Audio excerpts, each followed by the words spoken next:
Okay, so I'm walking through this.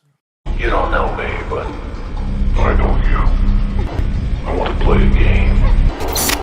So Jeremiah's greenhouse opening was one of the most amazing experiences that I've ever had. Once you walk into the garden, let me just say, it's surreal.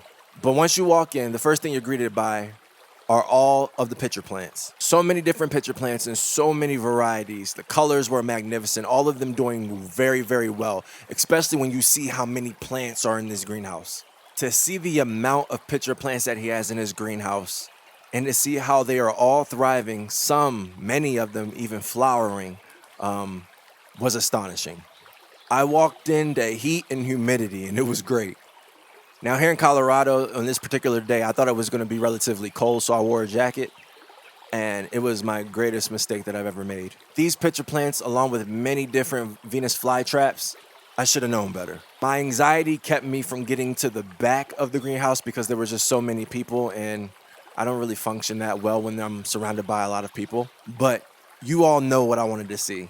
I wanted to see all of the Nepenthes. The Nepenthes, just like the pitcher plants, were doing very, very well. And again, the amount of them, overwhelming.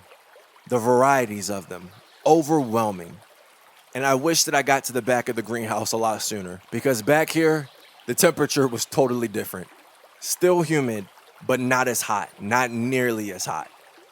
In the front of the greenhouse, my camera overheated, so I had to start recording on my iPhone. That'll be a totally separate video. The temperature, perfect. Humidity levels, perfect.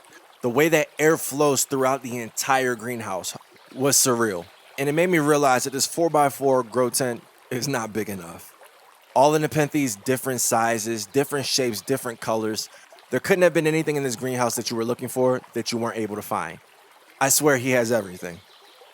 I wanted to talk to Jeremiah and say, hey, my name is Rice. But there were so many people looking for answers, so many people that had questions, so many other people that wanted to speak to him. And I live here, so I figured there'd be another opportunity for me. In the front, I saw plenty of cobra lilies. And as soon as I walked in, I asked myself, why are these cobra lilies sitting at the front in this hot environment?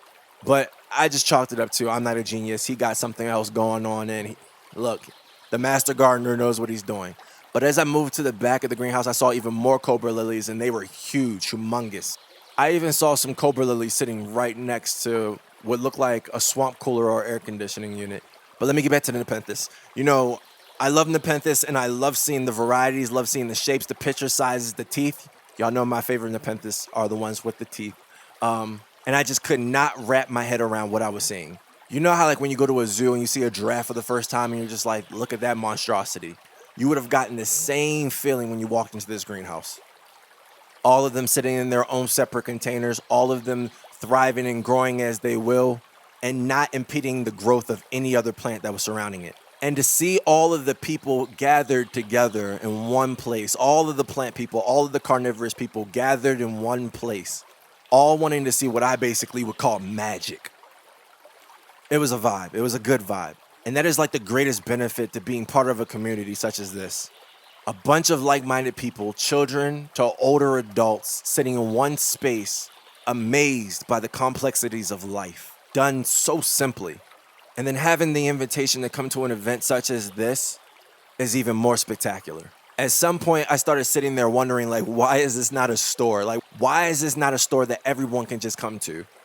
But I don't want to lie, I'm a little bit selfish. I'm happy that it's not available to the entire public.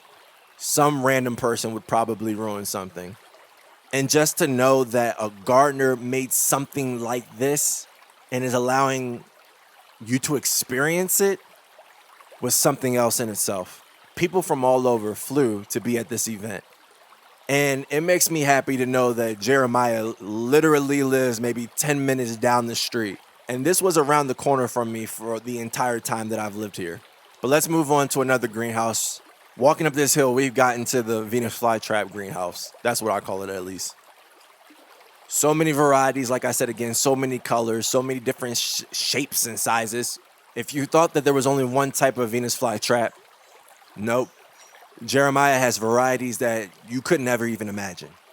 There was one more greenhouse, but I didn't go into it because the door was closed, and I just feel some type of way about opening things that are closed. So I'm sorry that I don't have any content on that.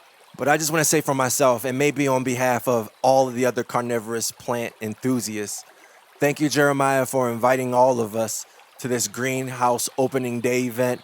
It was truly amazing. Hopefully, I can come to the next one next year. Hey, maybe you can even send me an invite because I live up the street. But thank you for having us. Thank you for teaching us. Thank you for showing us. Thank you for inspiring us. Because an event like this just makes our dreams that much bigger. So thank you. I personally really appreciated it. And with that being said, they call me Rice.